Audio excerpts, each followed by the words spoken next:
Well, the Freedom of Information Act says that you can have up to 100 pages free of charge, and you don't have to pay for them. So that's always a major plus when you get something under 100 pages. My experience, it can kind of go up to 200 pages because they're not going to charge you $9 for a request. I've had it happen a few times, but generally they wait till the request gets up to about $15 to charge.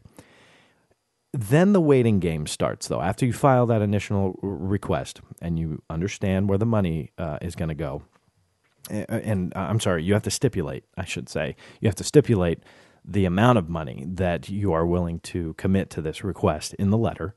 And again, that's in the template that I offer you guys. It's pretty simple to fill in the blanks. And that money is in kind of an assurance to the U.S. government. If you agree to pay up to $25 per request, well, they can charge you $25 per request, and you got to pay it. So it's a little bit of a commitment. So make sure if you say you're going to pay a certain amount of money, then you're going to pay it. You might be committed to it. Now, you may not have to. It may come under 100 pages, and it'll be for free, and that's it. And they'll call it a day and send you the information, and you'll get it and be a happy camper. Doesn't always happen that way, but that's really the law. That's it. That's really all it is. The next step, though, is that waiting game that I just talked about. It's a waiting game that it's a tough one because it is very much a game. It is very much going to test your patience because that's going to be the biggest challenge using the Freedom of Information Act is it's going to test your patience. But be that as it may, when you get that document, when you get what you're looking for, I'm telling you, it's a fantastic feeling. I'm just talking about UFOs, though, when I'm trying to give this example. Again, I urge you, the amount of information that you can get under this act, from UFOs to nuclear weapons to World War II history to military files, which actually opens up a whole other kind of can of worms, but the agencies will actually kind of walk you through getting a military file, either your own or maybe a family member, deceased or still alive. There's procedures for all of this, but again, it's fairly simple to use. And that really is what the Freedom of Information Act is. And again, if you're interested, theblackvault.com, you'll see on the left-hand side, you'll be able to see in the menu a Freedom of Information Act Help Center, which then explains this in very much more detail than I can on the air, but it's all there. And with the Electronic Freedom of Information Act that was signed by President Clinton, you can actually, right there on theblackvault.com, submit your request without actually having to print it out and send it in.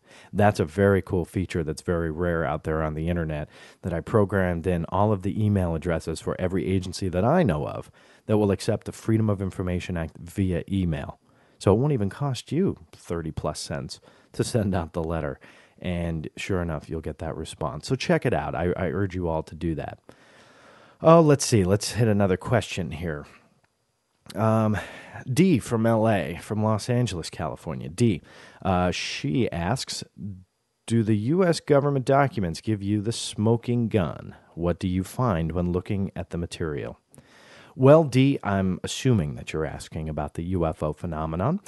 And I'm here to say I've had 11+ years experience researching the UFO documents. I have hit pretty much every agency that you can ever even imagine. And I have yet to find that smoking gun. And if anybody says that they have it, I'd love to see it, because I just don't think the government's going to give you the smoking gun. But what they are going to give you is pieces of the puzzle, little shreds of evidence that goes to help unravel that mystery, help show you the truth. You're listening to the Black Vault Radio. D, I'll continue this. Stay tuned. We'll be right back.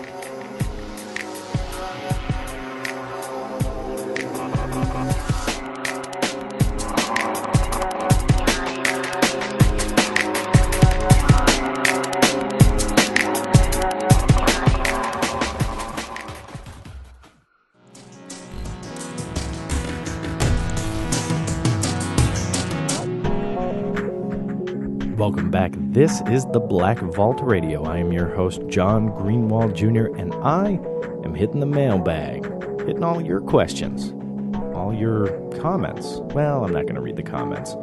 Some of them hurt. No, they didn't hurt. They were fun to read, actually. Thousands of letters have come into the Black Vault via postal mail, via email, and it's just been an exciting last 6 weeks or so with this onslaught of media exposure. And I asked all of you, in addition to all the questions and comments that came into me, if you guys had any questions that you wanted me to address on the air. I'm going through them. And questions came in via email, via the message forums, via my telephone. I have no idea how you guys got my telephone. How did that happen? I guess, I don't know. I don't even want to know. Never mind. Don't tell me. But I did get a couple of voicemails at home. And so I'm trying my best to hit all of your questions. I've got a big pile here, and of course, time is running thin. D from Los Angeles, California asked, does the U.S. government offer the smoking gun? I'm operating off the assumption she's talking about the UFO phenomenon. D, again, I haven't found that smoking gun, but like I said before I got cut off by the break, the government does give you those little pieces of evidence. It's what I call little pieces of the puzzle, and the puzzle being the truth, being that overall story, what we want to know, what we all really have this passion for, but we just don't know what the truth is. And I think that when you take all of these little pieces of the puzzle, and again, getting them from the NSA and the FBI and the DIA and the DOD and name the acronym, one of them has a little bit of piece of the puzzle. When you put those all out, and it really starts to paint a picture, it really starts to put that puzzle together. And I've used this analogy a couple times, but when you realize, all of these pieces are starting to create a bigger picture, you think that you're getting somewhere in that puzzle. Well, you start to put it together and you realize, well, that's just a piece to an even bigger one. But that is the fascinating draw to this topic. I think that's why there's so many people that are interested in this topic and downloading the information. I can't even tell you the numbers of downloads the UFO documents have been hit and downloaded the last 6 weeks or so. It's amazing, but it shows me that there's that huge interest by the public to find out more. And via the Freedom of Information Act, you can all do that and really pursue it under the Freedom of Information Act. All the way from Edinburgh, Scotland. What is your ultimate goal for the Black Vault? And that comes from Peter J. Well, Peter, my ultimate goal for the Black Vault is very much what you see when you surf around the Black Vault. I've kind of hit many of my personal goals, and to be honest with you, I've kind of surpassed that, and I have no idea what tomorrow brings for theblackvault.com or myself or my personal research. It's led me to a career in television production.